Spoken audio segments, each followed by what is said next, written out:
there is an issue that few Canadians and many around the world would have heard about. I'm sure many of you would have heard about this, though. And I've heard bits and pieces of it, but really, until recently, haven't understood it as much as I probably should have, and probably should apologize for not catching this sooner, because I'm usually extremely sharp when it comes to bureaucrats and internationalists and globalists who try to take away our rights, take away our freedoms, take away our nation.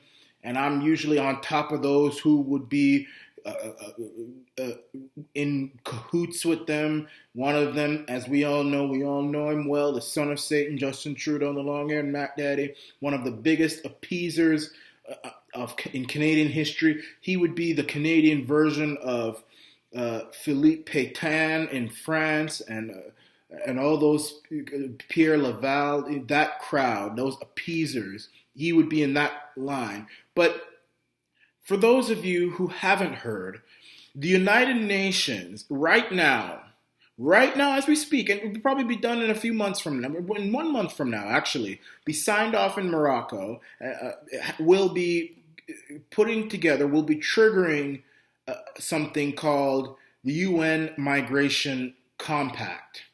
Now, the UN Migration Compact is, according to the United Nations, a document which is supposed to bring about cooperation, global cooperation, when it comes to migration and the migration crisis going on in the world, in the Middle East and all these other places. These people who have destroyed their own country by electing idiots like what we're doing now in Canada. Won't be long now before we become refugees in other countries, and you're gonna have people like me trying to shoo us away. But anyway, people who have elected people who have destroyed the nation, and then now they want to go in another nation and destroy that too. And this is not about hatred. I come from an immigrant family. I was born here thanks to immigration. I'm proud of it. I love immigration. If you are a successful, smart, patriotic individual who is willing to adopt this nation as your own and blindly support it through thick and thin, sometimes criticized, but still proud, patriotic, and nationalistic. If you're a nationalist, if you want to be a Canadian nationalist and you're not from Canada, I welcome you with open arms. If you're from China, if you're from Saudi Arabia, if you're from Jamaica, if you're from Indonesia, if you're from Africa, I don't care where you're from. If you're from Djibouti, I don't care. If you want to be a Canadian nationalist, I welcome you in this country with open arms. And I'll give you some turkey and cornbread and some collard greens and some grape drink and some Tim Hortons coffee and donuts, and we will celebrate like the Indians and the settlers did. But we have to be able to control who comes into this nation.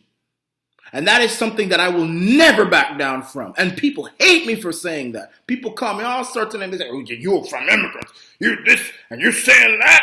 Oh, you are a hypocrite. You come from immigrants. Well, you can say that all you want if it makes you feel better. And you can get angry about that. See if I care.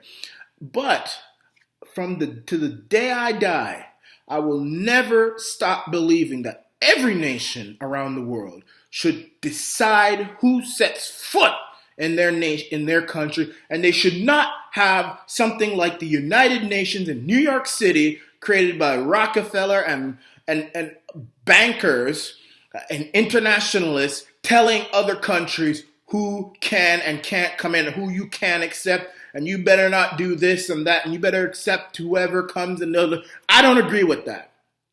Now, the UN Migration Compact is to be signed next month in Morocco, early next month too.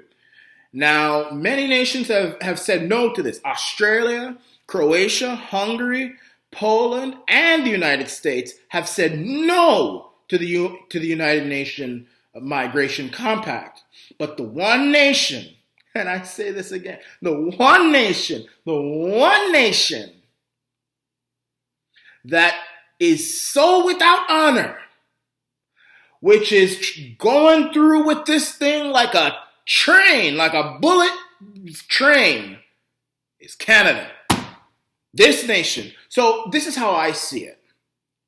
Remember back in the olden days when the Indians had this land, Canada? This land was only Indians. There was nobody else. There was no white man. There was no black man. There was no Chinese. There was no Yonge Street. There was no CN Tower. There was no 401. There was nothing but Indians and buffalo and, chasing deer up and down Yonge Street. Well, there's no Yonge Street back then, but, when it was that. And then the white man came. First the Vikings, then the French, and then later on the English came.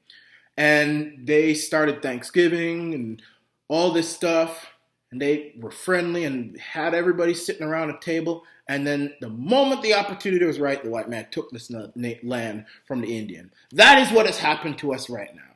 The same thing has happened to us. There's no Thanksgiving. There ain't even any Thanksgiving dinner, though.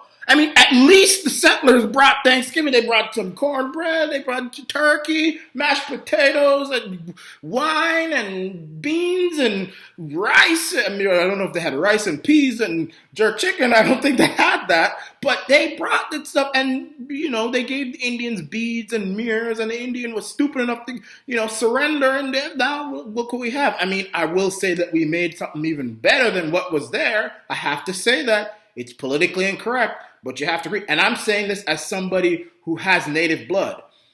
But this is what has happened now. Only now it's the United Nations that's taking this land from the Canadian. The Canadian. And they hadn't even brought any Thanksgiving dinner with them. They just took it. And we were stupid enough to give it to them. There wasn't a fight. There was nothing. With one signature of a pen, the United Nations now has control of who comes into this country. The United Nations. People from countries you never heard of in your entire days who are a part of the United Nations decide who is a Canadian and who is not. And there'll be no Canadian one day. This is all part of the plan. And I've said this, that Canada, you all have heard of the New World Order. Have you all have heard of Illuminati and globalism and Bilderberg and all this sort of stuff? Now, I could get into trouble for talking like this. And I'm already a marked man, but those ideals that these people have, they always tend to use Canada as the guinea pig. And one subscriber said this to me, and I was like, that is such a good way of saying it. Canada is the New World Order playground, not America. It must be. Americans will bust you up left, right, and center. All those Americans out there in Mississippi and Georgia and West Virginia and all those places, those people will spit on you if you try to do. Yeah, sometimes they make mistakes. They elect people like Obama and Clinton, but by and large, America not going to. But we, for some reason, allow our nation, our beautiful nation, with beautiful people overall, to become a New World Order globalist playground and guinea pig. I added the guinea pig part. He said we are a New World Order playground. But I said we're a guinea pig because they will take their ideas that they have, test them out here, and if they get the right result that they want, they bring it worldwide. It always seems that, and it's been like that since around the 60s with Pearson and who was Lester B. Pearson was one of the most illegitimate prime ministers this nation ever had. Not the worst. Macdaddy's the worst. He's the most illegitimate because if the right was united, like we're not right now, he would have never been prime minister ever. And he was one of the most globalistic, United Nations loving, illegitimate. He would have never been prime minister if it hadn't been for the social credit and PCs disuniting.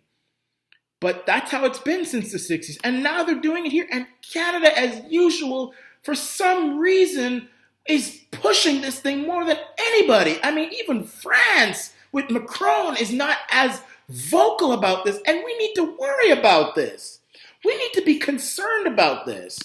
One of the things that I have seen, and I'm not going to be too much longer, but you all know that I know Faith Goldie, right? I don't know her well. We interviewed a very successful interview, an interview which was made to have her speak her mind.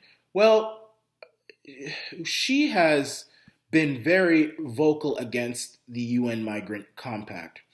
And apparently, this Saturday, I will unfortunately not be able to be there. But on the 24th of November at 1 p.m. at 200 Bay Street, Royal Bank Plaza, Toronto, she's going to be holding a protest in front of the United Nations Toronto building against this. And I urge you to go if you can go. I will unfortunately not be able to be there. I have commitments that I have to go to. But I urge you, if you're going to be here and you want to go outdoors and you want some exercise, you want to meet new people, I advise you to go. Take your country back, Canada. Don't allow these people to do this to you. And my final message is this. Just like the UN took our nation, we are going to retake it back. And we can do it whereby we can, just like how the colonialists took this nation from the Indians and they had their Thanksgiving feast, we can do the same thing. We'll invite all the ambassadors of the United Nations and the General Secretary to a nice Canadian-style, country-style dinner. Thanksgiving, we can have some turkey, we can have some collard greens, we can have some maple syrup and some pancakes and some baked beans and some apple pie, maybe some Tim Hortons coffee we get, and some fudge from Quebec, and maybe some deer meat, some venison or whatever it's called, and we can have them sit down to a nice big old feast, and then after it's done, we say, you're not taking this country from us. You're not taking a single province. You're not taking a single district. You're not taking a single avenue. You're not taking a single address. This is our country. This is our country. And we're taking it back from the United Nations. This is the Arana Nation against the UN Compact bill.